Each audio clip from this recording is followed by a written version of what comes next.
So just what would the two brothers actually like? Our next guest actually knows because he knows the family. He helped coach Dzhokhar when he was on a JV soccer team over in Cambridge.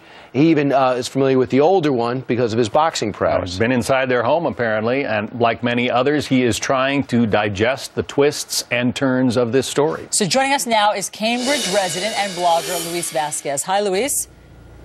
Hello, thanks for having me. How are you? Tell us about these boys. You were a soccer coach, or you were a coach at least, sorry, for, is it pronounced Dzhokhar? Yes, Dzhokhar. Okay, what was Dzhokhar like? He was an outgoing kid. He never set himself aside. He was never alone. He was always with somebody. Nothing really stood out in him that made him quote-unquote weird. You hear the term normal being tossed around a lot, and that's for a reason. Both of them were kind of normal, and that's it. Did they ever talk politics? Not around me, no. The closest to politics that we ever even got was when I would speak to Big Brother, Tamerlan, about where he was from, and didn't really go much beyond that, never went into religion or anything.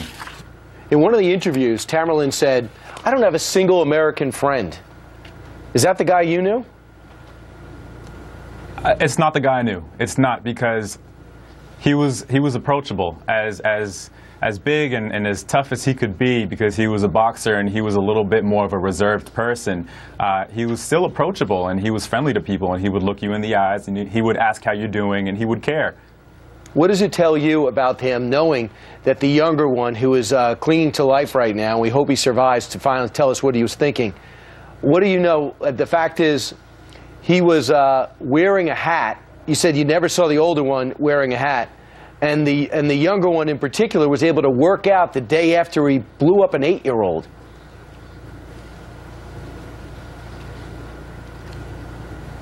What do you make, Luis, can you hear us?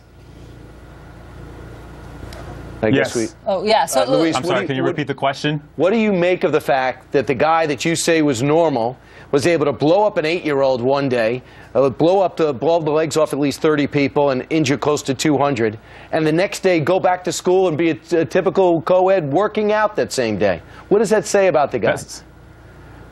It speaks very lowly of him, very lowly. And honestly, I think this pattern that he's been caught up in, and that being the latest twist of the story, I think he was just a follower. I don't think that he was a mastermind behind this. And I'm not defending him at all, because what they did was disgusting and insulting to Americans and people all around the world.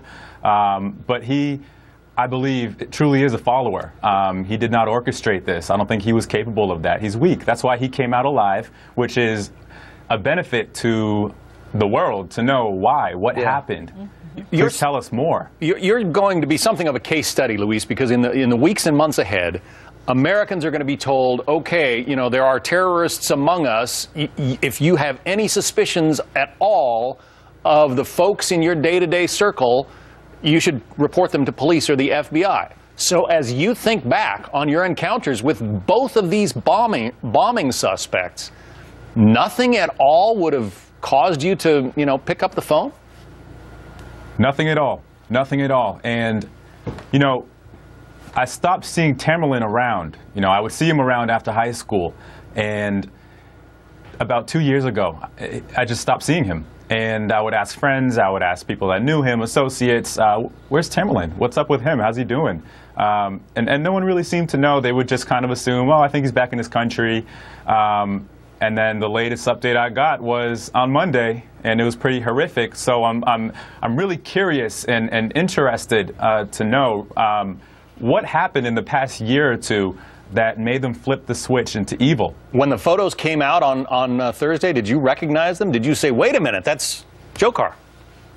I did not. I did not. And the reason being, when I coached little brother, he had more of a baby face. And in the pixelated photo, and I think pixelated is the key word, it was hard to make him out, to really pinpoint him as somebody, because he had more facial hair, and more, he had more of a scruffy look. And Big Brother Tamerlan, he hardly ever wore a hat.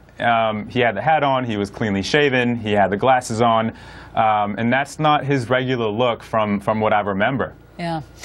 Luis Vasquez, yeah, thanks for joining us with your personal impression of these guys. It's so disturbing to think that there are no red flags and that nothing jumps out at you and that they were just sincere, nice guys. But I know that was your experience, and thanks for sharing that.